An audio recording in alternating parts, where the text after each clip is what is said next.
Gawa pa na mabanlas na mga balaya nila dito. Gawa na na. Away, lisod na kayo ng ingunanang agian sa imong balay, Brigada Cap, no? Sa tuwang talisay, banlas yun. Luluan. Grabe yun ang kabalayan. Gibanlas, umayo niya matay. Di na mabasta-basta ni nga tubiga, magahigala kung sa pag-initaw ni Bayin. O, nag-iingo na to kung siya man nga rason, ani. No? Ipahigmata, magitag maayo. Nga di na to na diya lagi taon na yamaan ng atong mga proyekto, Brigada Cap, no? Atong kalikupan, di na to na. Oh, niya kanibang di sa ginato na diya yama-yamaan ang ato ang kalikupan kay maunay makatabang protektar na to. No? Mao siguro gyud ni Brigada Cap nganong naingon ani naman ni grabe naman gining baha ron di naman lang kay tagatuhod tagaliog. No? Lapaw bay naman ning mga baha. Kanina, kauwaw. Mao, tiro akong asawa, dunay hack, ana. Nigamit siya sa downy with 99.9% antibac, tested on representative bacteria. Unya, ang among mga sinina, dunay kahumot sa adlaw, bisan sa sulod gipauga. We, sa sulod lang sa balay? Lagi, ang downy mo patay sa mga kagaw nga mga hinungdan sa baho. Maong bisan uwan, fresh na fresh ang mga sinina tibok adlaw. Okay, so karon magdawnin ako. Di nako anang manimaho og ilok ang akong mga sinina. Tuo lang jud nako. Kung magdawni ka, dili na jud ka mo balik sa uban. Pilia ang downy para sa up to 24-hour perfume humot. You ready for some Halloween fun? Spooky season is here at last. So get dressed up and have a blast. Neat trick. Disney Junior is hosting a week Welcome to Halloweenville. of fun and frights and treats. A hug is a treat. I would like some hugs too. Trick or treats every day until Halloween on Disney Junior.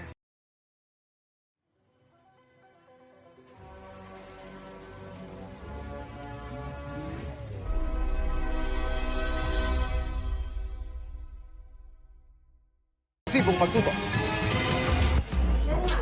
Tara na, Mi. Kagabi ng sagipin ng PNP Women and Children Protection Center ang 7 taong gulang na lalaki sa Caloocan. Ginamit umano siya sa isang malaswang video na ibinenta sa mga dayuhang parokyano. Kasama rin sa video ang 2 pa niyang menor de edad na pinsang babae na una nang nailigtas ng PNP. Ang nasa likod nito, nanay ng mga batang babae at tiyahin ng batang lalaki. Yung hindi dapat ginagawa ng mga bata na ginagawa lamang ng mag-asawa ay pinagawa ng nanay doon sa magpinsan. At in-upload niya doon sa foreigner na kausap niya. At large ang suspect pero subject na ngayon ng manhunt. 2 pang menor de edad na babae ang nailigtas din ng pulisya sa Angeles, Pampanga. Ibinenta rin umano online ang kanilang maselang video at litrato na mismong inarin nila ang kumuha. Hinahanap na ngayon ang suspect. Meron siyang karelasyon na isa ring foreigner hanggang sa tinuruan siya kung ano yung dapat gawin, naghanap ng bata. At ginawa naman ng nanay kapalit ng halaga na ibibigay sa kanya. Magkano yun? Yun ay 2,500 to 3,000 pesos. Kagabi rin, dinala sa GMA Action Center ang kanyang mga kapatid, ang isang menor de edad na babae, dahil tinatakot umano siya ng kanyang mga dating kasamahan at pilit pa rin isinasali sa online bentahan ng mga private videos at photos. Karamihan dito ay malapit sa kanila ang mga perpetrators. Usually mga magulang, may kausap silang mga foreigner para turuan sila kung ano yung dapat gawin at maipost upang mabigyan sila ng kaukulang halaga na kailangan nila. Sinundo ng mga taga-PNP WCPC sa aming action center ang menor de edad at kasama ng iba pang mga nailigtas. Nasa pangangalaga sila ngayon ng pulisya at DSWD. Kasama dito yung DSWD kung ang pag-uusapan natin ay yung biktima o yung bata na nabiktima ng pang-aabuso. Masisiguradong maalis yung trauma.